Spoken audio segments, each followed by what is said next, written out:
नमस्कार दोस्तों, के एग्ज़ाम फाइट में आपका स्वागत है। कैसे हैं आप सभी? उम्मीद है आप सभी सही होंगे और आपकी यूपीपीसीएल टीजी2, बार्क, एनपीसीआईएल आदि परीक्षाओं की तैयारी अच्छी चल रही होगी। दोस्तों, इन सभी परीक्षाओं को ध्यान में रखते हुए हमने इलेक्ट्रीशियन थ्योरी से कुछ महत्वपूर्ण प्रश्नों की सीरीज स्टार्ट की है, जो कि इस सीरीज में हमने प्रीवियस ईयर प्रश्नों को कवर किया है। ये आपके किसी भी एग्ज़ाम के लिए महत्वपूर्ण साबित हो सकते हैं, जो कि इस सीरीज में हमने सभी टॉपिक से प्रश्नों को कवर किया है। कोई ऐसा टॉपिक नहीं है जो कि छूट गया हो। ये आपका एक तरफ से मॉक टेस्ट की तरह ये कार्य करेगा। चलिए, आपका ज़्यादा टाइम न लेते हुए इन प्रश्नों की शुरुआत करते हैं। उससे पहले आपसे रिक्वेस्ट है, अगर आप चैनल पर नए, चैनल को सब्सक्राइब कर लीजिए और अपने दोस्तों में शेयर जरूर करिए।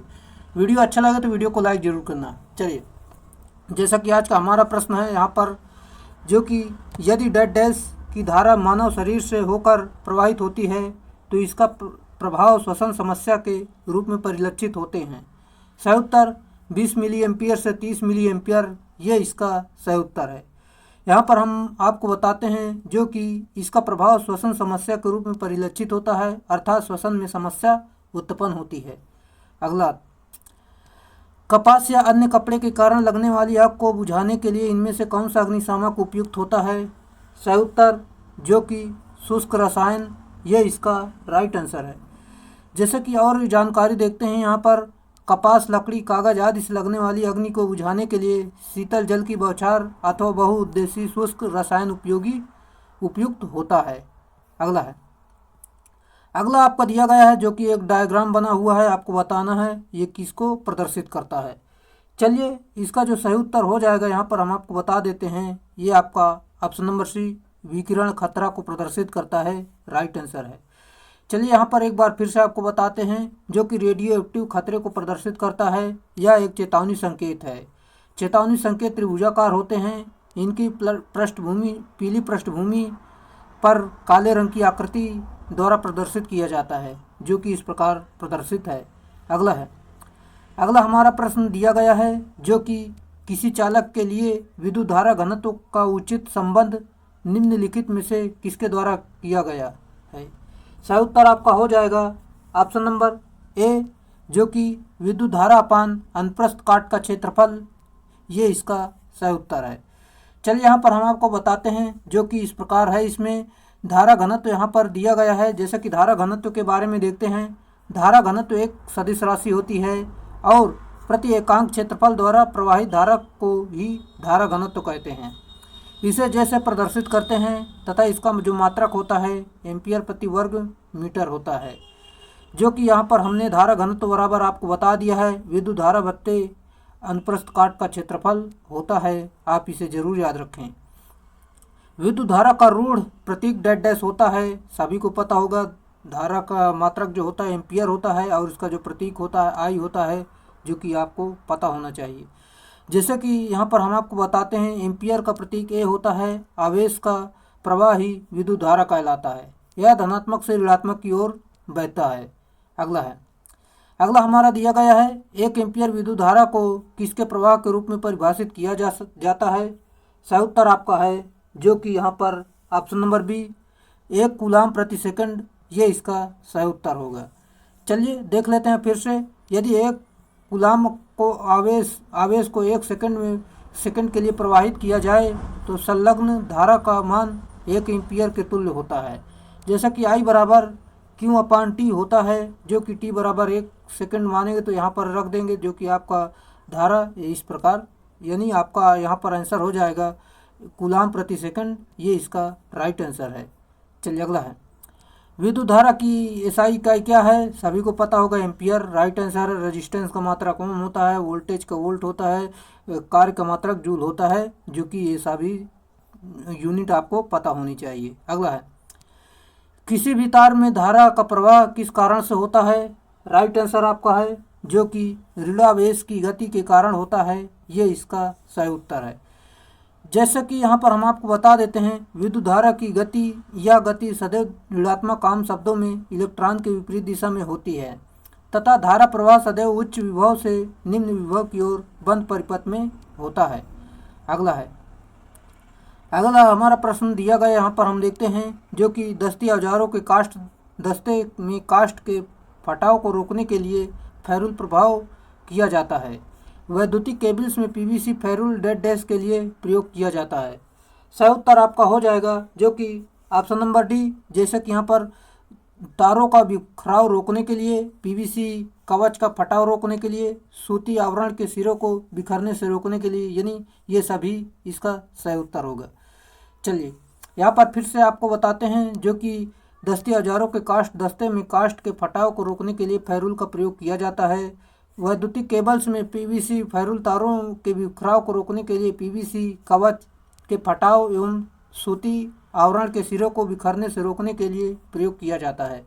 अगला प्रश्न दिया गया है, बहुत बड़े वृत्त बनाने के लिए निम्नलिखित में से कौन सा कंपास प्रयुक्त किया जाता है। सही उत्तर आपका है जो कि यहाँ पर ऑप्शन नंबर डी, बीम का प्रयोग करते हैं, ये इसका सही उत्तर है। अगला है, संकीर्ण जगहों में काम करने के लिए किस प्रकार के प्लायर का उपयोग किया जाता है। ये तो सभी को पता होना चाहिए, ऑप्शन नंबर डी जो कि लंबे नोकदार प्लायर, ये इसका सही उत्तर है।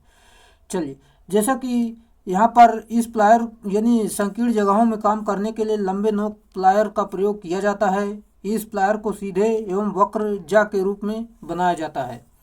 इसका उपयोग विशेष रूप से छोटे भागों को सीमित परिक्षेत्र में पकड़ने के लिए किया जाता है। इसकी लंबाई जो है 160, 180, 200 एवं 220 mm में होती है। इसका डायग्राम भी आप देख सकते हैं जो कि इस प्रकार के बने होते हैं। रेती में प्रयुक्त होने वाली सामग्री कौन सी है। सही उत्तर आपका है जो कि उच्च कार्बन स्टील, ये इसका राइट आंसर है।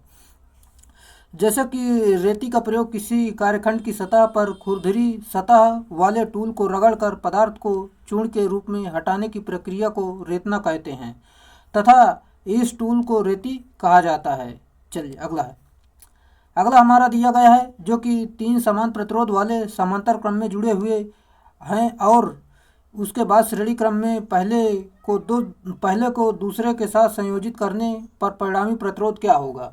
चलिए इसे देखते हैं जो कि यहाँ पर हम आपको बता देते हैं जो कि यहाँ पर देख सकते हैं। यहाँ पर दिया गया है R/3 जो कि यहाँ पर हमने आपको दिखाया जो कि श्रेणी क्रम में जुड़े हुए हैं। यहाँ पर 3 समान प्रतिरोध हैं तो श्रेणी क्रम में समांतर क्रम में यहाँ पर देख सकते हैं R/N होता है जो कि R/N का मतलब यानी कितने 3 समान प्रतिरोध है। इस प्रकार यहाँ पर R1 निकालेंगे, R2 सीरीज में निकालेंगे जो कि इस प्रकार आ जाएगा। फिर दोनों को हल करेंगे, दोनों को भाग दे देंगे, आपका 1/9, ये इसका सही उत्तर होगा। Option number B right answer है। चलिए अगला प्रश्न जो कि यदि समांतर में जोड़ा गया 4 समान प्रतिरोधों के बराबर का प्रतिरोध R है तो प्रत्येक प्रतिरोध का मान डेड डैश होना चाहिए। चलिए इसे भी देखते हैं जो कि यहाँ पर यह दिया गया है। यहाँ पर देख लेते हैं जो कि तुल्य प्रतिरोध R है, अतः प्रत्येक प्रतिरोध की गणना करना है हमें, यानी कुल प्रतिरोध आपका दिया गया है जो कि यहाँ पर आप देख सकते हैं। हम जानते हैं कि यदि 4 प्रतिरोध समांतर में हो तो तुल्य प्रतिरोध R होगा जो कि R बराबर प्रत्येक प्रतिरोध बटे 4। यहाँ पर सॉल्व करेंगे आपका 4R यानी 4R, ऑप्शन नंबर सी सही उत्तर होगा। चलिए अगला प्रश्न हमारा दिया गया है जो कि यहाँ पर हम देखते हैं जैसा कि यदि 5 ओम प्रतिरोध 60 हो गया तो ए और बी के बीच का प्रभावी प्रतिरोध क्या होगा। चलिए यहाँ पर देखते हैं जो कि यहाँ पर 5 ओम का प्रतिरोध 60 हो गया है। यहाँ पर देख सकते हैं ये वाला 5 ओम का प्रतिरोध 60 हो गया है तो यहाँ पर आपकी धारा जो बहेगी यहाँ पर, चलिए हम आपको यही डिस्क्रिप्शन के माध्यम से दिखा देते हैं जैसा कि दिया गया, यानी प्रश्नानुसार 5 ओम का प्रतिरोध 60 हो गया तो उस नोट के सापेक्ष तुल्य प्रतिरोध 0 होता। अतः यहाँ पर देख सकते हैं आप इस प्रकार जो कि दिया गया है, यहाँ पर 60 हो गया तो यहाँ पर ये इस प्रकार सॉल्व होगा। फिर इसके आगे चलेंगे तो यहाँ पर आपका R बराबर 1 यानी ऑप्शन नंबर ए इसका सही उत्तर होगा, यानी ऑप्शन नंबर ए ये इसका राइट आंसर है। यानी ये 60 हो जाएगा तो आपका यही 1 बचेगा, ये इसका सही उत्तर होगा। चलिए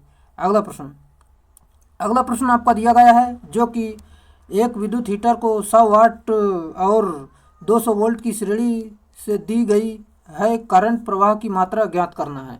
जैसा कि फार्मूला आपका होता है I बराबर P/V, I बराबर फार्मूला होता है P/V होता है। जैसा कि यहाँ पर P बराबर यानी 100 वाट दिया गया है, 100 लिखेंगे, V 200, यहाँ पर भाग दे देंगे, यहाँ पर आपका 5 आ जाएगा, यानी 1 में 2 का भाग देंगे जो कि यहाँ पर सॉल्व करेंगे, आपका यहाँ पर उत्तर आ जाएगा जो कि 0.5 एम्पियर, यानी आपका ऑप्शन नंबर ए 5 एम्पियर आ जाएगा। यहाँ पर देख सकते हैं 0.5 आएगा, लेकिन यहाँ पर 5 दिया गया है, यहाँ पर 0.5 लिख सकते हैं जो कि इसका सही उत्तर होगा। चलिए अगला है, 1000 वाट की विद्युत प्रेस यानी आयरन प्रतिदिन 2 घंटे के लिए काम कर रही है। यदि विद्युत की दर 2 रुपये प्रति यूनिट है तो जनवरी के महीने के लिए विद्युत प्रेस आयरन का इलेक्ट्रिक बिल में योगदान कितना होगा। चलिए फार्मूला आपका होता है जो कि यहाँ पर हम आपको बता देते हैं, वाट इंटू घंटे, यानी आपकी एनर्जी बराबर वाट इंटू घंटे इंटू दिन, वाट इंटू घंटे इंटू दिन, यही आपका फार्मूला होता है। बटे 1000 से भाग दे देंगे, यहाँ पर आपका उत्तर निकल कर आ जाएगा। जैसे कि 1000 वाट दिया गया आपका इस प्रकार, जो कि यहाँ पर कितने जनवरी महीने में कितने दिन होते हैं, 31 होते हैं इस प्रकार, जो कि और यहाँ पर हम आपको बता देते हैं जनवरी महीने में 31 दिन होने के बाद और यहाँ पर कितने यूनिट की दो यूनिट, यानी आपका यहाँ पर 1000 से भाग दे देंगे, यहाँ पर आपका कितना आ जाएगा। फिर इसके बाद हम सॉल्व करेंगे, जैसा कि चलिए यहाँ पर आपको बता देते हैं, इस प्रकार सॉल्व करेंगे जो कि 62 आया, 62 को दिया गया कुल बिल का, यानी दोगुना कर देंगे, आपका 124, इसका सही उत्तर होगा ऑप्शन नंबर ए राइट आंसर है। 2 घंटे जल रहा है ना, 1 घंटे का मान 2 रखेंगे, इस प्रकार सॉल्व करेंगे और 2 रुपये यूनिट, मतलब 2 रुपये पर यूनिट पैसा है तो इसका 2 से गुणा कर देंगे तो आपका उतना आ जाएगा। जैसे कि 110 वाट के विद्युत बल्ब को एक 220 वोल्ट के वोल्टेज स्रोत के साथ संयोजित किया गया है, बल्ब का प्रतिरोध कितना होगा। सिंपल सा है, चलिए फार्मूले पर मान रख देंगे जो कि R बराबर V² होता है, जो कि V का मान यहाँ पर दिया गया है, इसका वर्ग कर देंगे और P से भाग दे देंगे, आपका यहाँ पर 440 ओम सही उत्तर होगा, option number C right answer है। अगला प्रश्न हमारा दिया गया है, यदि 100 वाट का बल्ब 10 घंटे तक जलता है तो खपत हुई विद्युत की मात्रा क्या है। चलिए इसे सॉल्व करते हैं, जो कि वही फार्मूला है जो कि हमने आपको बताया, वाट इंटू घंटा, जो कि यहाँ पर वाट कितना दिया गया है, 100 दिया गया है, घंटा 10 दिया गया है और यहाँ पर 1000 से भाग दे देंगे, जो कि यहाँ पर आपका 1 आ जाएगा सही उत्तर, यानी option number D right answer है। चलिए अगला प्रश्न हमारा दिया गया है, जो कि 5 किलो जूल की ऊर्जा 10 सेकंड में 40 मीटर विस्थापित का कारण बनती है, तो पावर की गणना करना है। जैसा कि पावर बराबर फार्मूला होता है W/T फार्मूला होता है, जो कि यहाँ पर W यानी आपका जूल दिया गया, यहाँ पर आपका 5 किलो जूल है, यानी W का मतलब कार्य होता है, कार्य का मात्रक जूल होता है, यहाँ पर 5 किलो है तो 5 किलो का मतलब 10⁻³ होता है, यहाँ पर इस प्रकार रखेंगे और T यानी 10 सेकंड, यहाँ भाग दे देंगे, आपका यहाँ पर 5 दूनी 10, फिर ये 1000 बनेगा, यहाँ पर घात हटाएंगे तो 1000 लिखेंगे तो यहाँ पर आपका 500 सही उत्तर हो जाएगा। उम्मीद है आपको समझ में आया होगा। अगला है, निम्नलिखित में से किसी बल्ब का प्रतिरोध सबसे कम होगा। सही उत्तर आपका है, जो कि यहाँ पर हम आपको बता दें 165 वोल्ट और 100 वाट, ये इसका सही उत्तर होगा, जो कि इस प्रकार इस श्रेणी को आप याद रख लीजिए, यहीं पर से पूरा मान आप देख सकते हैं, जो कि यहाँ पर फार्मूले से निकाला गया है, जो कि इस प्रकार निकाला गया, आप समझ लेंगे। चलिए हम अगले प्रश्न की तरफ चलते हैं। अगला प्रश्न, यदि 10 कूलाम का आवेश किसी इकाई लंबाई के चालक से 2 सेकंड में गुजरता है तो उस चालक का प्रतिरोध क्या होगा यदि उसके छोरों का विभवांतर 10 वोल्ट है। चलिए इसे सॉल्व करते हैं, जो कि फार्मूला आपका होता है, जैसे कि यहाँ पर चार्ज आपका दिया गया है, वोल्ट आपका दिया गया, समय दिया गया है। फार्मूला होता है V बराबर IR या Q बराबर IT। इस फार्मूले पर जैसा कि यहाँ पर हम फार्मूले पर मान रखें R बराबर V/T/Q, यहाँ पर पूरा मान रखेंगे, आपका 2 सही उत्तर हो जाएगा, जो कि ऑप्शन नंबर ए राइट आंसर है। चलिए अगला प्रश्न हमारा दिया गया है, जो कि निम्नांकित आकृति के अनुसार 3 बल्ब एक 9 वोल्ट बैटरी के साथ जुड़े हुए हैं, बैटरी द्वारा कुल आपूर्ति धारा की गणना करना है। चलिए इसे सॉल्व करते हैं, जो कि यहाँ पर हम आपको बता देते हैं, जैसे कि शाखा में एक धारा में जो धारा चल रही है, जो कि यहाँ पर 25/9, जो कि यहाँ पर देख सकते हैं। यहाँ पर जैसा कि यहाँ पर आगे चलेंगे, फिर इस प्रकार दूसरी शाखा में निकाल लेंगे, फिर इसको दोनों को जोड़ देंगे तो आपका यहाँ पर 5 एम्पियर राइट आंसर हो जाएगा, ऑप्शन नंबर ए सही उत्तर है।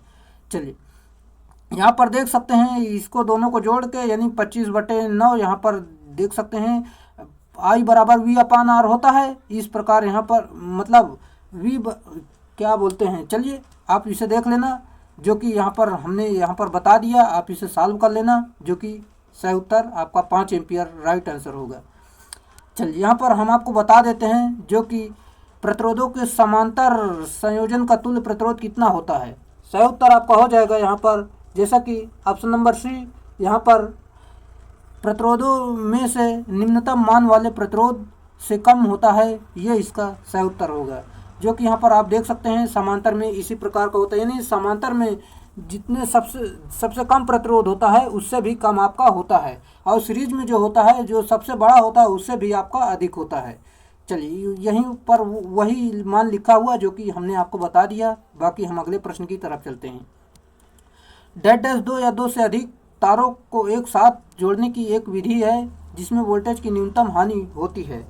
सही उत्तर आपका हो जाएगा, जैसा कि ऑप्शन नंबर सी जोड़, ये इसका सही उत्तर होगा। चलिए पूरी जानकारी देखते हैं यहाँ पर, जो कि हम आपको व्याख्या सहित पूरी जानकारी बताते हैं। ये आपके 150 सवाल का मतलब यहाँ पर आप 150 से 4 का गुणा करेंगे तो आपका मान लो लगभग काफ़ी सवाल हो जाते हैं, 250-300 से 400 प्रश्न आपके हो जाते हैं यहीं पर क्लियर।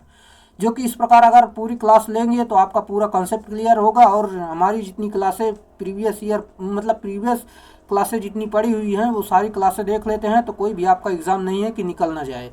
चलिए यहाँ पर आपको बता देते हैं, 2 या 2 से अधिक तारों या केबलों को एक साथ जोड़ने की विधि है, एक विधि है जिसमें वोल्टेज की न्यूनतम हानि होती है। किसी तार या केबल की लंबाई बढ़ाने अथवा किसी मुख्य विद्युत आपूर्ति लाइन में से शाखा निकालने के लिए तार अथवा केबल में जोड़ लगाया जाता है। विभिन्न प्रकार के जोड़ होते हैं, जैसा कि यहाँ पर हम आपको बता देते हैं।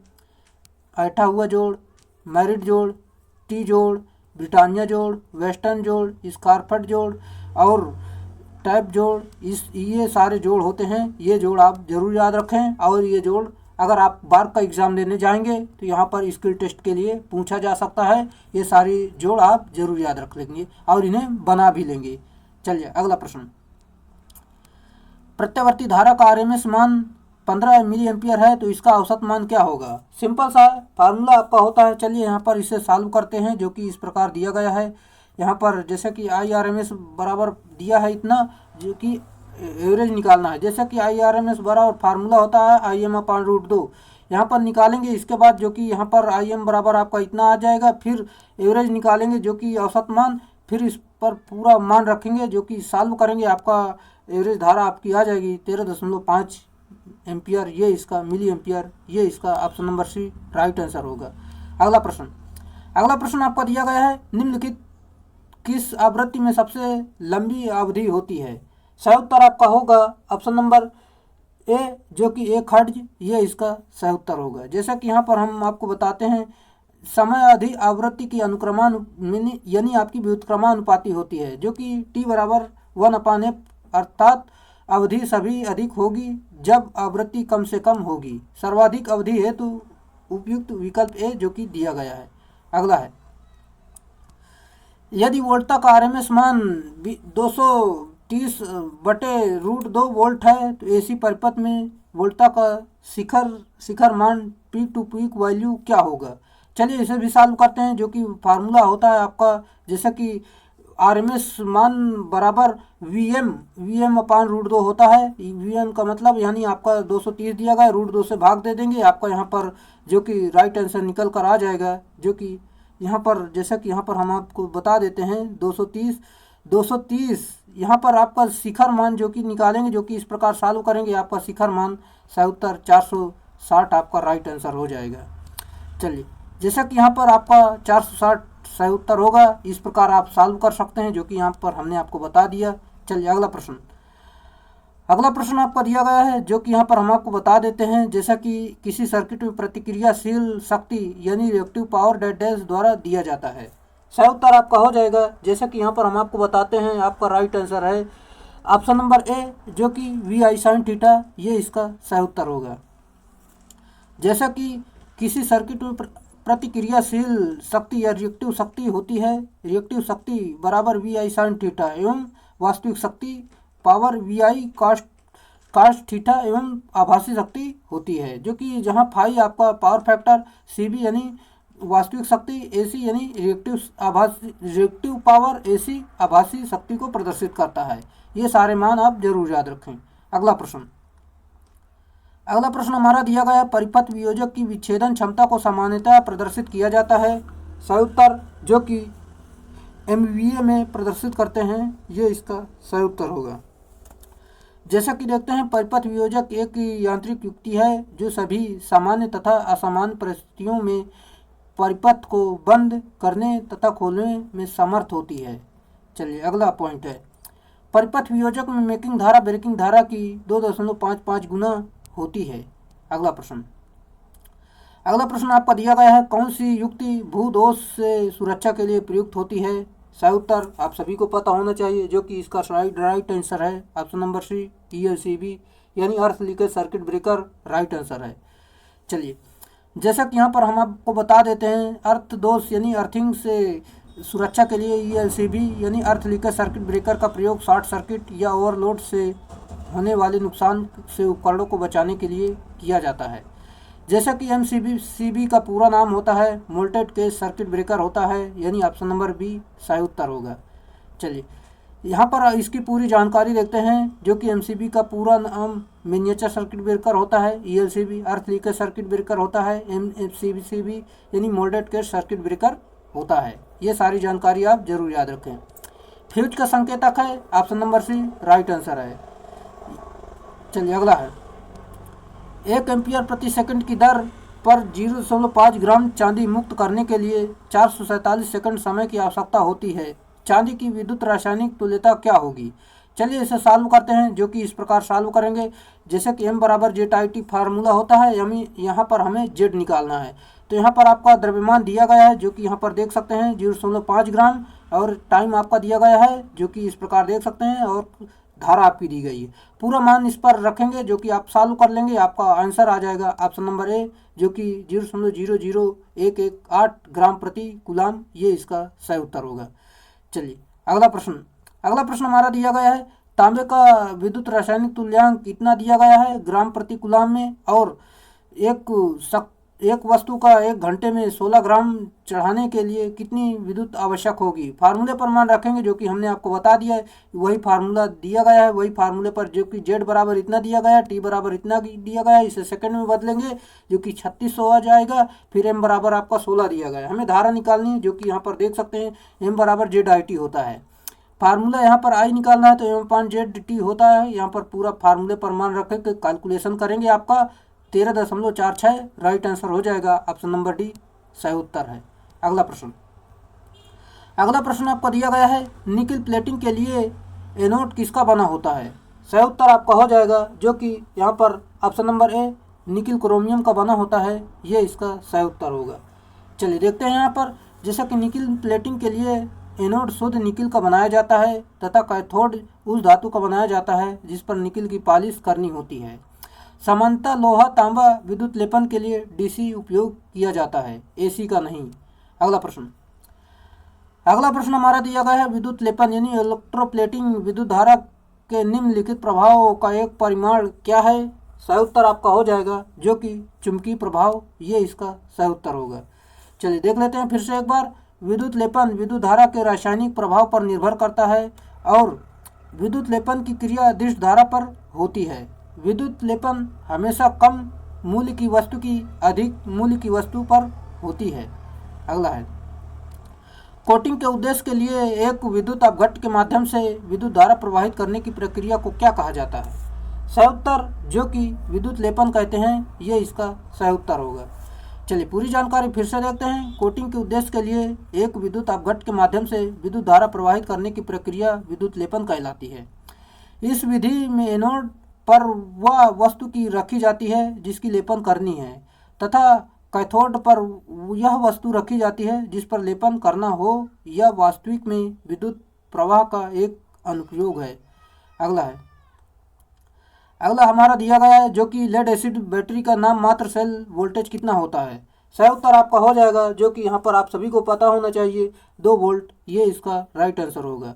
चलिए यहाँ पर देख लेते हैं, जैसा कि लेड एसिड बैटरी का वोल्टेज होता है 2.2 वोल्ट, जो कि यहाँ पर निकिल आयरन यानी एडिशन सेल का देख सकते हैं 1.36, निकिल कैडमियम का देख सकते हैं 1.25 वोल्ट, सिल्वर जिंक का देख सकते हैं 1.86 वोल्ट, सिल्वर कैडमियम का 1.1, जो कि और हम कार्बन जिंक यानी zinc chloride, manganese alkyl, silver oxide, इसका सभी का होता है 1.5 होता है। ये सारी जानकारी जरूर याद रखें, ये आपके एग्जाम में पूछे जाते हैं। लिथियम के लिए 2.95 वोल्ट, मरकरी के लिए 1.35 वोल्ट होता है। अगला प्रश्न हमारा दिया गया है, स्थिर धारा प्रणाली की तुलना में स्थिर वोल्टेज प्रणाली में चार्जिंग के लिए आवश्यक समय है। सही उत्तर आपका है जो कि ऑप्शन नंबर ए, घटकर लगभग आधा रह जाता है, ये इसका सही उत्तर होगा। जैसा कि देख लेते हैं यहाँ पर, जो कि स्थिर विभव प्रणाली में उपयोग फास्ट चार्जिंग के लिए करते हैं। स्थिर धारा प्रणाली की तुलना में स्थिर वोल्टेज प्रणाली में चार्जिंग के लिए आवश्यक समय घटकर आधी रह जाती है। अगला हमारा दिया गया है, जो कि निकिल आयरन सेल का धनात्मक प्लेट बना होता है। सही उत्तर निकिल हाइड्रोक्साइड, ये इसका सही उत्तर होगा। चलिए, निम्नलिखित में से कौन से विषम चुंबकीय सामग्रियों के उदाहरण है? राइट आंसर आपका हो जाएगा जो कि ऑप्शन नंबर डी, जो कि विस्मित, एंटीमनी और सोना, ये इसका सही उत्तर होगा। चलिए पूरी जानकारी देखते हैं। जैसा कि यहाँ पर हम आपको बता देते हैं, लौह चुंबकीय पदार्थ जो होते हैं, जैसा कि निकिल, लोहा, निकिल, कोबाल्ट, स्टील, अनुचुंबकीय, जैसे लोहा, निकिल, कोबाल्ट, स्टील होते हैं। अनुचुंबकीय पदार्थ देखते हैं, जैसे कि platinum, sodium, magnesium, aluminium, oxygen, manganese, chromium आदि होते हैं। और प्रतिचुंबकीय पदार्थ जो होते हैं, सोना, चांदी, तांबा, जस्ता, बिस्मित, नमक, जल आदि होते हैं। अगला है, जैसा कि जिन पदार्थों में स्थायी चुंबकीय ध्रुव का अभाव होता है, ये क्या कहलाते हैं? सही उत्तर आपका हो जाएगा जो कि यहाँ पर ऑप्शन नंबर ए, जो कि प्रतिचुंबकीय कहलाते हैं, ये इसका सही उत्तर होगा। चलिए फिर से एक बार आपको बताते हैं, जैसा कि प्रतिचुंबकीय पदार्थों में स्थायी चुंबकीय ध्रुवों का अभाव होता है क्योंकि इसकी पारगम्यता का मान 1 से कुछ कम होता है। यह पदार्थ लौह पदार्थों को प्रतिकर्षित करते हैं। इसका उदाहरण सोना, पारा एवं एंटीमनी इत्यादि होते हैं। अगला है, लौह चुंबकीय पदार्थ लौह चुंबकत्व पदार्थ हैं। सही उत्तर आपका है जो कि ऑप्शन नंबर डी, जैसे कि चुंबक द्वारा तेजी से आकर्षित होते हैं, ये इसका सही उत्तर है। चलिए देख लेते हैं, जैसे कि लौह चुंबकीय जो होते हैं, जैसे कि यहाँ पर हम आपको बता देते हैं, लौह चुंबकीय पदार्थ चुंबकत्व द्वारा तेजी से आकर्षित होते हैं, जबकि प्रतिचुंबकीय तेजी से प्रतिकर्षित होता है। और लौह चुंबकीय पदार्थों की पारगम्यता बहुत अधिक, लगभग 200 से 500 इकाई होती है। यह प्रायः प्राकृतिक रूप से उपलब्ध लौह युक्त पदार्थ होता है। अगला हमारा दिया गया है, जो कि निम्नलिखित में से किसके कारण स्टील को चुंबकित करना कठिन होता है? सही उत्तर आपका हो जाएगा जो कि ऑप्शन नंबर डी, निम्न पारगम्यता, ये इसका सही उत्तर होगा। चलिए देख लेते हैं फिर से, निम्न पारगम्यता के कारण स्टील को चुंबकित करना कठिन होता है। जहाँ निम्न पारगम्यता का अर्थ है चुंबक की धारणशीलता का मूल्य अधिक होना होता है। वास्तव में स्टील का निर्माण लोहे में एक ऐच्छिक प्रतिशत के साथ कार्बन का मिश्रण होता है। अगला है, लौह चुंबकीय पदार्थ की चुंबकीय सुग्राहिता डैश देती है। सही उत्तर आपका हो जाएगा जो कि बड़ा धनात्मक मान देती है, ये इसका सही उत्तर होगा। अगला है, निम्नलिखित में से कौन सा प्रतिलौह चुंबकीय पदार्थ है? सही उत्तर आपका हो जाएगा ऑप्शन नंबर सी, जो कि हेमाटाइट, राइट आंसर है। अगला है, जैसा कि अगला आपका दिया गया है, यहाँ पर कैपेसिटर जोड़ने की सर्वोत्तम जगह है। राइट आंसर प्रेरक अधिभार से कुछ दूरी पर, ये इसका सही उत्तर होगा। जैसा कि यहाँ पर हम देख लेते हैं, जो कि संधारित्र जोड़ने की सर्वोत्तम जगह प्रेरक अधिभार से कुछ दूरी पर है, क्योंकि प्रेरक में धारा परिवर्तन एवं कैपेसिटर में वोल्टेज परिवर्तन दूर दूर होना चाहिए। अगला है, जैसा कि 4 माइक्रोफैरड कंडेंसर को 400 वोल्ट तक चार्ज किया गया है और अब इसकी प्लेटें 1 किलो ओम के प्रतिरोध के द्वारा जोड़ दी गई है। प्रतिरोधक से उत्पन्न ऊष्मा होगी। सही उत्तर, चलिए इसे सॉल्व करते हैं, जो कि आपका वोल्टेज दिया गया है और फैरड यानी आपका धारिता दी गई है। चलिए यहाँ पर देख सकते हैं, आपका फार्मूला होता है C बराबर V बराबर दिया गया है। फार्मूला आपका U बराबर 1/2 CV² होता है। पूरा मान रखेंगे, सॉल्व करेंगे, आपका यहाँ पर उत्तर निकल कर आ जाएगा 0.32। इसका सही उत्तर होगा option number C, right answer है। अगला प्रश्न आपका सवाल फिर से है, जो कि फिर से देखते हैं। जैसा कि क्षमता 1 माइक्रोफैरड, 2 माइक्रोफैरड, 3 माइक्रोफैरड के 3 संधारित्रों को आकृति में दिखाए गए अनुसार संबंध किया गया है, जो कि इस प्रकार लगाया गया है। इसे सॉल्व करेंगे, जो कि यहाँ पर आपका ये तो दोनों सीरीज में है, फिर इसके साथ समांतर में जोड़ लेंगे। चलिए, जैसे कि यहाँ पर हम आपको बता देते हैं, सिंपल सा है, जो कि पहले तो यहाँ पर हम देखते हैं, जोड़ लेते हैं, जो कि श्रेणी में पहले जोड़ेंगे, फिर देख सकते हैं सीरीज में जोड़ने के बाद फिर इसके साथ समांतर में सीधे जोड़ लेंगे, जो कि समांतर में जोड़ने के बाद आपका 2.2 माइक्रोफैरड राइट आंसर हो जाएगा। यहाँ पर ऑप्शन नंबर ए सही उत्तर होगा। अगला है, यहाँ पर देख लेना, जो कि पहले सीरीज में जोड़ेंगे इनको दोनों को, फिर इसके साथ समांतर में जोड़ देंगे। चलिए अगला प्रश्न हमारा दिया गया है, जो कि तांबे की 2 चादरों पर कीलक लगाए जाते हैं। समय कीलक प्राथमिक रूप से किसका बना होना चाहिए?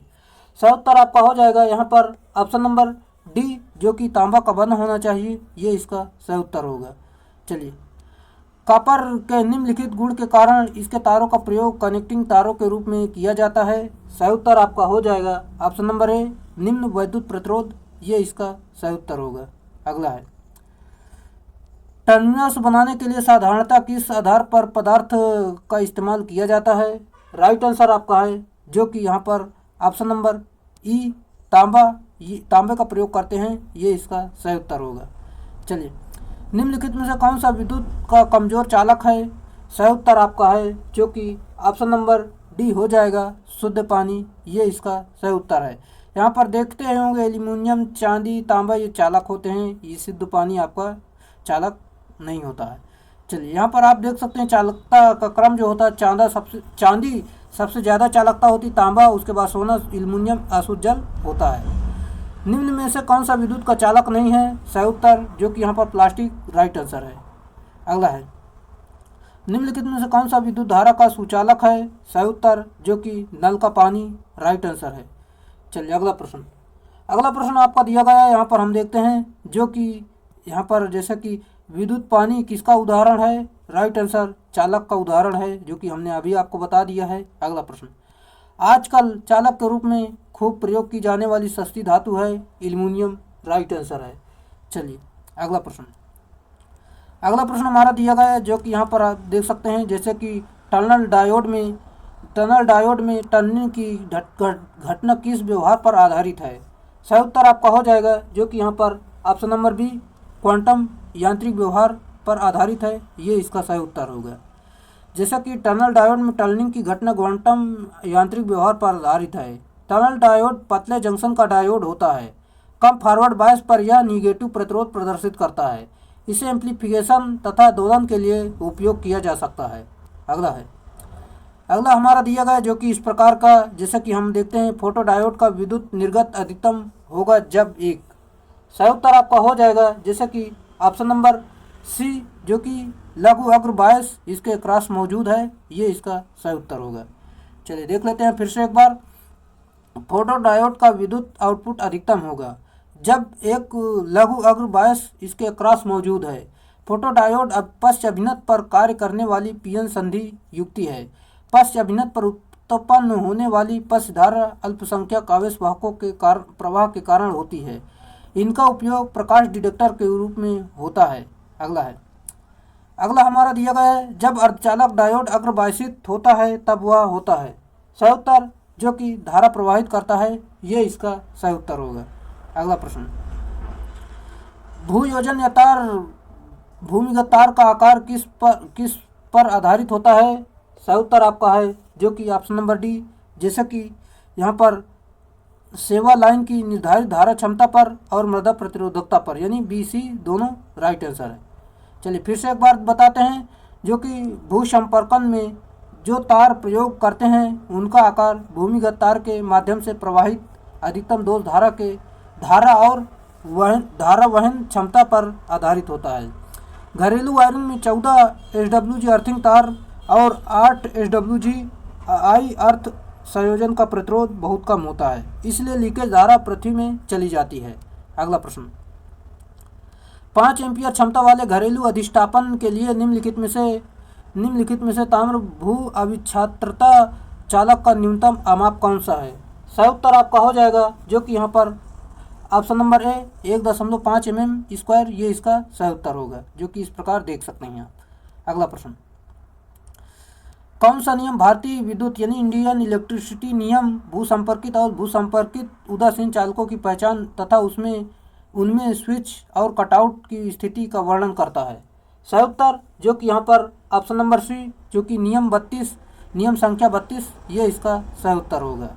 चलिए देख लेते हैं, जो कि यहाँ पर हमने आपको फिर से बता देते हैं। जैसे कि नियम संख्या 32 भारतीय विद्युत यानी इंडियन इलेक्ट्रिसिटी नियम भूसंपर्कित और भूसंपर्कित उदासीन चालकों की पहचान तथा उसमें स्विच और कटआउट की स्थिति का वर्णन करता है। अगला प्रश्न, तार स्थापन के दौरान निम्नलिखित विकल्पों में से किस एहतियात पर ध्यान नहीं देना चाहिए? सही उत्तर आपका है जो कि यहाँ पर हम आपको बता दें, जैसे कि किसी भी गेज के भूसंपर्क तार का उपयोग करें, ये इसका सही उत्तर होगा, यानी इस पर ध्यान नहीं देना चाहिए। जबकि वितरण प्रणाली पर तार स्थापन करना चाहिए और परिपथ पर अधिक भार नहीं होना चाहिए, ये भी करना चाहिए। स्विच बोर्ड उचित ऊंचाई पर लगाया जाना चाहिए, जबकि ऑप्शन नंबर ए इसका सही उत्तर है।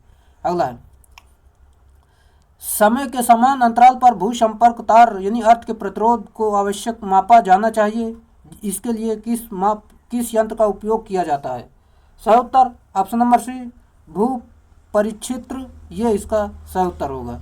अगला प्रश्न, जैसा कि उस शक्ति प्रवर्धक यानी एम्पलीफायर को क्या कहते हैं जिसमें संग्राही धारा केवल निविष्ट संकेत के धनात्मक अर्धचक्र में प्रवाहित होती है? सही उत्तर आपका हो जाएगा ऑप्शन नंबर डी, वर्ग बी प्रवर्धक एम्पलीफायर, ये इसका सही उत्तर होगा। जैसा कि यहाँ पर आप देख लेते हैं, इस शक्ति प्रवर्धक को वर्ग बी क्लास एम्पलीफायर कहते हैं, जिसमें संग्राही धारा केवल इनपुट सिग्नल के धनात्मक अर्धचक्र में प्रवाहित होती है, जो कि इस प्रकार देख सकते हैं। जैसा कि क्लास ए में एम्पलीफायर की इनपुट सिग्नल पूरे समय के लिए 360 डिग्री प्रवाहित होती है। अगला प्रश्न आपका दिया गया है, जो कि यदि फीडबैक और फीडबैक अंश के बिना वोल्टेज लाभ क्रमशः ए और एम है तो वोल्टेज मतलब ऋणात्मक वोल्टेज फीडबैक के साथ लाभ कितना होगा? सही उत्तर आपका हो जाएगा जो कि यहाँ पर ऑप्शन नंबर बी, जो कि AB/1 + AB × MV, ये इसका सही उत्तर होगा। जैसे कि यहाँ पर आप देख सकते हैं, ये फार्मूला दिया गया है। यहाँ पर AF ऋणात्मक वोल्टेज फीडबैक के साथ वोल्टेज गेन, A बराबर बिना फीडबैक के वोल्टेज गेन, B बराबर बीटा बैक यानी फीडबैक अंश। सूत्र यहाँ पर दिया गया है, जो कि आप इससे देख सकते हैं। चलिए अगला प्रश्न हमारा दिया गया है, निम्नलिखित में से कौन सा भाग रोटर का भाग नहीं है? सही उत्तर आपका हो जाएगा यहाँ पर, जो कि कोर आपका रोटर का भाग होता है, स्लिप रिंग होता है, वाइंडिंग होती है, शाफ्ट होता है, जबकि आपका फ्रेम नहीं होता है, ये ऊपर की बॉडी होती है, ये इसका सही उत्तर होगा। यहाँ पर हम आपको बता देते हैं, जो कि यहाँ पर दिया गया है, फ्रेम रोटर का भाग नहीं होता है। फ्रेम का उपयोग किसी भी मशीन के बाहरी भाग बनाकर अंदर के भाग यानी रोटर व स्टेटर को सुरक्षा प्रदान की जाती है। फ्रेम प्रत्यक्ष रूप से स्टेटर का हिस्सा होता है। अगला है, किसी डीसी मशीन का घूमने वाला भाग डेड डैश कहलाता है, यानी आर्मेचर कहलाता है। डीसी मशीन में आर्मेचर सही उत्तर होगा। अगला प्रश्न, और आर्मेचर जो होता है, आर्मेचर में विद्युत वाहक बल उत्पन्न होता है। अगला प्रश्न आपका दिया गया है, आर्मेचर कोर बनाने के लिए निम्नलिखित में से कौन सा पदार्थ प्रयुक्त किया जाता है? राइट आंसर जो कि ऑप्शन नंबर ए, जो कि सिलिकॉन स्टील का प्रयोग करते हैं, ये इसका सही उत्तर होगा। चलिए, आर्मेचर कोर बनाने के लिए सिलिकॉन स्टील का प्रयोग किया जाता है, जिससे भंवर धारा हानि कम होगी। मशीन की क्षमता बढ़ेगी। भंवर धारा का अन्य नाम लियान फकाल्ट धारा भी है। चलिए अगला प्रश्न, निम्नलिखित आकृति में प्रदत्त जनित्र के पुर्जे की पहचान करना है। सही उत्तर आर्मेचर कोर है, ये इसका सही उत्तर होगा।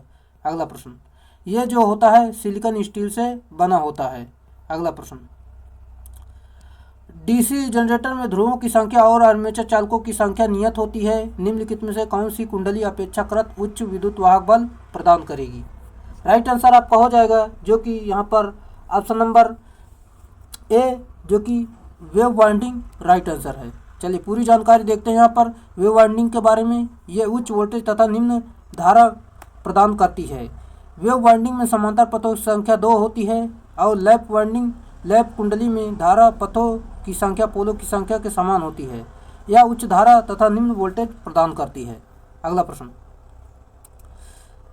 निम्नलिखित में से कौन सा उपकरण एक मोटर को गलत वोल्टेज स्तर प्राप्त करने से बचाता है? सही उत्तर आपका हो जाएगा ऑप्शन नंबर सी जैसे कि फेज अनुक्रम डिटेक्टर राइट आंसर है।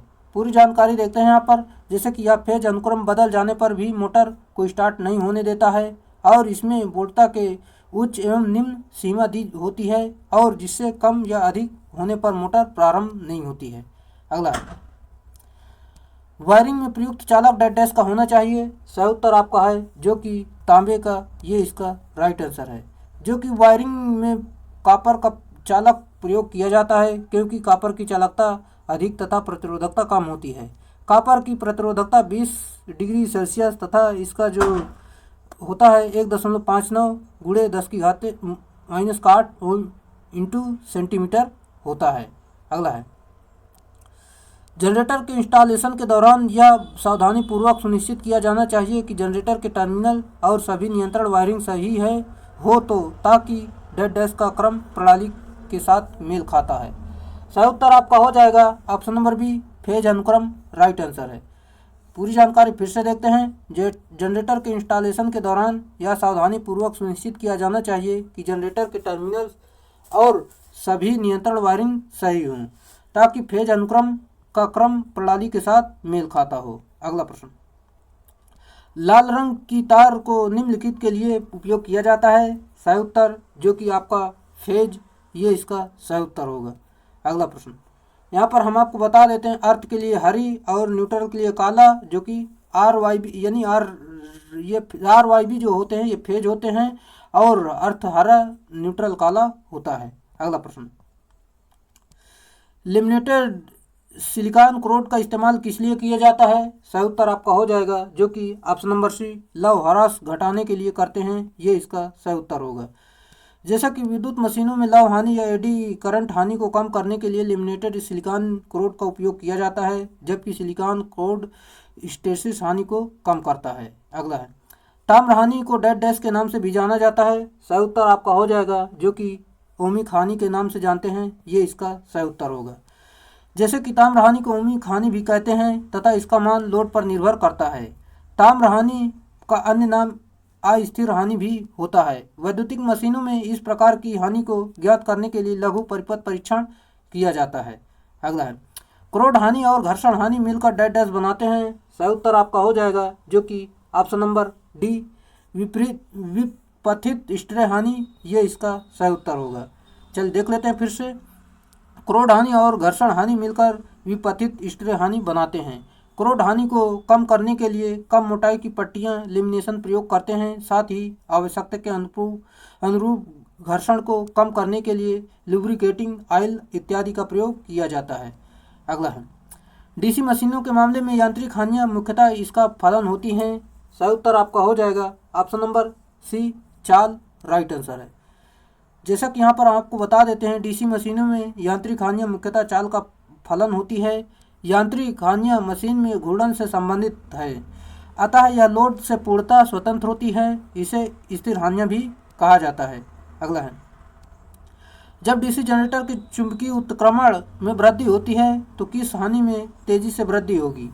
सही उत्तर आपका हो जाएगा ऑप्शन नंबर बी भावर धारा हानि राइट आंसर है। चलिए देखते हैं यहाँ पर, जो कि जब डीसी जनरेटर में चुंबकीय उत्क्रमण में वृद्धि होती है तो जनरेटर के चालक भागों में उत्पन्न ईएमएफ में वृद्धि होती है, जिससे भार धारा हानि का मान बढ़ जाता है। अगला है, मशीन की दक्षता में वृद्धि की जा सकती है। सही उत्तर आपका है जो कि हानियां घटाकर राइट आंसर है। अगला है, अगला आपका दिया गया है जो कि सवाल है। पहले तो सवाल आपको खुद से करना है, अगर ना आए तो आपको डिस्क्रिप्शन के माध्यम से हम आपको बता रहे हैं। एक शंट मोटर 440 वोल्ट की 120 एम्पियर की आर्मेचर धारा लेती है। आर्मेचर प्रतिरोध 0.3 ओम है और मोटर की गति 800 आरपीएम है। प्रारंभिक अवस्था के सापेक्ष यदि चुंबकीय फ्लक्स 80% घटा दिया जाए और आर्मेचर धारा 150 एम्पियर, तब टार्क में बिना किसी परिवर्तन की गति की गणना आपको करना है। चलिए, फार्मूला आपका होता है विद्युत वाहक बल बराबर 5Znp/60A। यहाँ पर पूरा मान देख सकते हैं दिया गया है आपको। यहाँ पर दोनों को अनुपात में करके विद्युत वाहक बल फर्स्ट, विद्युत वाहक बल सेकंड, यानी दोनों को अनुपात में फार्मूले पर मान रख के फिर इसके जैसा कि यहाँ पर इसके बाद ये फार्मूले बराबर इसका ये होता है V माइनस आर्मेचर धारा इंटू आर्मेचर प्रतिरोध। इस प्रकार दोनों को इस प्रकार मान रखेंगे जो कि ये पूरा आपका फार्मूला बन जाएगा। इस फार्मूले पर आपको पूरा मान रखकर सॉल्व करना है, जो कि आपका N2 बराबर 977.7 RPM सही उत्तर होगा। यानी आपका ऑप्शन नंबर ए राइट आंसर हो जाएगा। ये इसका सही उत्तर होगा। चलिए, उम्मीद आपको समझ में आया होगा। एक बार फिर से देख लीजिए, क्योंकि इतनी बड़ी कैलकुलेशन करना यहाँ पर लगभग 10 से 12 मिनट लग जाएंगे, इसलिए यहाँ पर हम डिस्क्रिप्शन के माध्यम से आपको बता देते हैं। अगला प्रश्न आपका दिया गया है, टैपित क्षेत्र नियंत्रण विधि में श्रेणी क्षेत्र टर्नों को कम करने से भी फ्लक्स भी कम हो जाता है, जिससे कि डेड डैश। राइट आंसर आपका हो जाएगा जो कि यहाँ पर ऑप्शन नंबर बी, जो कि गति में वृद्धि होती है, ये इसका सही उत्तर होगा। चलिए देख लेते हैं, टैपित क्षेत्र नियंत्रण विधि में श्रेणी क्षेत्र टर्न की संख्या कम करने के लिए फ्लक्स का मान भी कम हो जाता है, जिससे मोटर की गति बढ़ती है, क्योंकि मोटर की गति फ्लक्स के व्युत्क्रमानुपाती होती है, जो कि इस प्रकार देख सकते हैं। चलिए, क्षेत्र नियंत्रण विधि के आधार पर गति से ऊपर की गति ही नियंत्रण की जा सकती है। अगला है, डीसी शंट मोटर के 3 पॉइंट स्टार्टर निम्नलिखित में से कौन सा विद्युत चुंबक होता है जिसे फील्ड करंट द्वारा चुंबकी मैग्नेटाइज किया जाता है? सही उत्तर 9 वोल्ट कॉइल, ये इसका राइट आंसर है। अगला है, जैसा कि सर्वो वोल्टेज स्टेबलाइजर में कौन सा ट्रांसफार्मर प्रयुक्त होता है? सही उत्तर आपका है जो कि टोरॉइड ट्रांसफार्मर, ये इसका सही उत्तर होगा। चलिए देख लेते हैं फिर से, सर्वो वोल्टेज स्टेबलाइजर में टोरॉइडी ट्रांसफार्मर प्रयोग में लेते हैं, जो घूर्णित कुंडली नुमा संरचना होती है, जो फ्लक्स अंतरण यानी ट्रांसफार्मर का कार्य करती है। अगला है, वितरण ट्रांसफार्मर के सभी आकारों के लिए आमतौर पर डेड डैश का उपयोग करने के लिए बेहतर है। सही उत्तर आपका है जो कि यहाँ पर option number B tubed tank right answer है। चलिए फिर से एक बार बताते हैं, वितरक ट्रांसफार्मर में सभी आकारों के लिए निम्न आकारों के लिए आमतौर पर ट्यूब्ड टैंक का उपयोग करने के लिए एक बेहतर है। यह ट्यूब वायुमंडल में टैंक में सतह बढ़ाकर ट्रांसफार्मर के तेल को बेहतर और प्रभावी शीतलन प्रदान करती है। अगला आपका दिया गया है, एक वितरण ट्रांसफार्मर विकिरक का कार्य क्या है? सही उत्तर आपका हो जाएगा ऑप्शन नंबर डी, ट्रांसफार्मर तेल को ठंडक रखने के लिए, ये इसका सही उत्तर होगा। एक वितरक ट्रांसफार्मर जिसे आमतौर पर पूर्ण भार पर समीप बनाया जाता है और विकिरक का तात्पर्य ट्रांसफार्मर तेल को ठंडा रखने से है। साथ ही ज्ञात रहे ट्रांसफार्मर का क्रांतिक बिंदु जो है 140 डिग्री सेल्सियस होता है। अगला, डिस्ट्रीब्यूशन ट्रांसफार्मर के किस भाग में अधिकतम ऊष्मा होती है? सही उत्तर आपका है जो कि ट्रांसफार्मर कोर में होती है, ये इसका सही उत्तर होगा। चलिए देख लेते हैं फिर से, डिस्ट्रीब्यूशन ट्रांसफार्मर के क्रोड यानी कोर में अधिकतम ऊष्मा होती है। विकिरण ट्रांसफार्मर सामान्यतः आधे लोड पर निर्मित किए जाते हैं तथा पावर ट्रांसफार्मर सदैव फुल लोड के सापेक्ष निर्मित किए जाते हैं। अगला है, ट्रांसफार्मर डेड डैश होते हैं। सही उत्तर आपका हो जाएगा जो कि यहाँ पर ऑप्शन नंबर डी, जो कि 500 किलोवाट एम्पियर केवीए से कम निर्धारित रेटिंग वाले अपचाई ट्रांसफार्मर, ये इसका ऑप्शन नंबर डी सही उत्तर होगा। अगला है, वितरण ट्रांसफार्मर और द्वितीयक पक्ष को भू योजन कर दिया जाता है डेड डैश।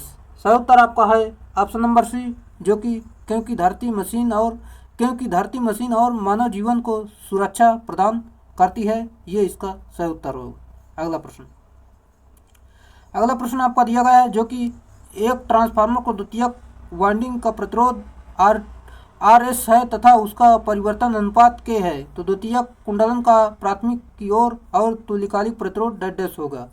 सही उत्तर आपका है जो कि यहाँ पर ऑप्शन नंबर डी RS/K², ये इसका राइट आंसर होगा। जो इस प्रकार इस फार्मूले से आप देख सकते हैं जो कि आपका दिया गया है। अगला प्रश्न, अगला प्रश्न हमारा दिया गया है जो कि यहाँ पर हम देखते हैं, एक ट्रांसफार्मर की कौन सी जांच उसकी नियमन दक्षता पर तापन की जानकारी देता है। सही उत्तर आपका है जो कि option number B, back to back जांच, ये इसका राइट आंसर होगा। चलिए देख लेते हैं, जो कि खुला परिपथ परीक्षण से लव हानि या क्रोड हानि की जानकारी प्राप्त होती है। अगला पॉइंट है, शॉर्ट सर्किट परीक्षण से पूर्ण लोड पर ताम्र हानि की जानकारी मिलती है। अगला है, ट्रांसफार्मर की कोर बनाने में किस पदार्थ का उपयोग में आता है। राइट आंसर आपका हो जाएगा जो कि यहाँ पर ऑप्शन नंबर सी, जैसा कि उच्च सिलिकॉन स्टील, ये इसका सही उत्तर होगा। चलिए, जैसा कि ट्रांसफार्मर की कोर बनाने के लिए उच्च सिलिकॉन स्टील का प्रयोग किया जाता है, जिसमें सिलिकॉन की मात्रा 4% होती है। अगला है, reverse bias PN junction diode किसके रूप में कार्य करता है। सही उत्तर आपका हो जाएगा ऑप्शन नंबर बी, जो कि एक खुला स्विच की तरह कार्य करता है। राइट आंसर है। चलिए, जैसा कि पीएन जंक्शन डायोड वास्तव में पी तथा एन प्रकार के अर्धचालकों को जोड़ है, यदि इसे अग्र अभिनत किया जाए तो यह बंद स्विच की तरह कार्य करेगा। साथ ही यदि इसे पश्च अभिनत में लागू किया जाए तो यह खुला परिपथ की तरह कार्य करेगा। अगला है, अगला आपका दिया गया यहाँ पर हम देख लेते हैं, जो कि डायोड में फॉरवर्ड बायस अवस्था डैश है। जी हाँ, सही उत्तर आपका हो जाएगा यहाँ पर ऑप्शन नंबर ए, जो कि एनोड आपूर्ति से धनात्मक टर्मिनल तथा कैथोड आपूर्ति से ऋणात्मक टर्मिनल से जुड़ा हुआ होता है। राइट आंसर है। फिर से देखते हैं एक बार, जैसे कि फॉरवर्ड बायस अवस्था में एनोड आपूर्ति के धनात्मक टर्मिनल तथा कैथोड आपूर्ति के ऋणात्मक टर्मिनल से जोड़ा जाता है। रिवर्स बायस अवस्था में कैथोड आपूर्ति से ऋणात्मक टर्मिनल से तथा एनोड आपूर्ति से ऋणात्मक टर्मिनल से जोड़ा जाता है। ये पूरी जानकारी आप जरूर याद रखें। एक सिलिकॉन डायोड में 50 मिली एम्पियर की धारा को ले जाने पर विद्युत अपव्यय कितना होगा। सही उत्तर आपका हो जाएगा। चलिए पहले इसे सॉल्व करते हैं। आपकी धारा दी गई है, चलिए देख लेते हैं यहाँ पर। जैसा कि फार्मूला होता है P बराबर VI, धारा आपकी दी गई है P, यानी विद्युत खपत आपकी यहाँ पर देख सकते हैं, जो कि मान रखेंगे, इसे सॉल्व कर लेंगे, कैलकुलेशन करेंगे, आपका यहाँ पर 35 आपका सही उत्तर हो जाएगा। अगला है, अगला आपका दिया गया है जो कि इस प्रकार, जैसे कि एक जंक्शन डायोड में फॉरवर्ड बायस लागू किया जाता है तब यह होगा। सही उत्तर आपका है जो कि विभव अवरोध को घटाता है, ये इसका सही उत्तर होगा। अगला प्रश्न, जब अर्धचालक डायोड अग्रबायसित होता है तब यह वह होता है। सही उत्तर आपका है जो कि धारा प्रवाहित करता है। राइट आंसर है। चलिए देख लेते हैं, जब अर्धचालक डायोड अग्रबायसित यानी फॉरवर्ड बायस होता है तथा वह धारा प्रवाहित करता है क्योंकि वह प्रतिरोध न्यून होता है। अग्र मतलब धारा न्यून प्रतिरोध मार्ग में गमन करता है, जबकि पश्च बायस यानी पश्च बायस प्रतिरोध अधिक होने से धारा रुक जाएगी। अगला है, निम्नलिखित में से कौन सा इंसुलेशन प्रतिरोध परीक्षक है। सही उत्तर आपका जो कि मेगर। राइट आंसर है। चलिए देख लेते हैं यहाँ पर, मेगर में प्रतिरोध का मान मेगा ओम में प्राप्त होता है। मेगर एक हस्तचालित डीसी जनरेटर होता है। मेगर की गति जो होती है 160 RPM होती है। अगला है, अगला आपका दिया गया भंवर धारा हानि यानी एडी करंट की विशेषताएं का प्रयोग डैश में किया जाता है। सही उत्तर आपका है जो कि MC मीटर में डेपिंग, ये इसका सही उत्तर होगा। चलिए, भंवर धारा हानि यानी एडी करंट डैम्पिंग का प्रयोग मूविंग कॉइल टाइप के इंस्ट्रूमेंट में संकेत को अपने अंतिम विक्षेप के पास कंपन करने से रोकने के लिए प्रयोग किया जाता है। मूविंग कॉइल इंस्ट्रूमेंट में एक परमानेंट मैग्नेट के चुंबकीय क्षेत्र में एक धारावाही कॉइल मूव करती है, जिसमें कॉइल पर एक बल जो होता है BIL लगता है, जिसमें संकेत स्केल पर विक्षेप देता है और उस विक्षेप का मान नोट कर लिया जाता है। अगला है, चल लव उपकरण यानी मूविंग आयरन इंस्ट्रूमेंट का प्रयोग डैश के लिए किया जा सकता है। सही उत्तर आपका है जो कि AC और DC दोनों आपूर्ति के लिए करते हैं। राइट आंसर है। जैसा कि चल लव उपकरण AC और DC सप्लाई दोनों पर कार्य करता है। यह आकर्षण प्रारूपी और प्रतिकर्षण प्रारूपी दोनों प्रकार का होता है। इस उपयंत्र पर एक इलेक्ट्रोमैग्नेट के द्वारा उत्पन्न चुंबकीय क्षेत्र एक आयरन के वेन मूव करती है, इसलिए इसे चल लव उपयंत्र कहते हैं। इसका स्केल नॉन यूनिफॉर्म होता है। इसमें विक्षेपक आघूर्ण जो होता है थीटा बराबर I वर्ग होता है। चलिए अगला है, टैकोमीटर का प्रयोग डेड डैश के मापने के लिए किया जाता है, गति मापने के लिए करते हैं, राइट आंसर है।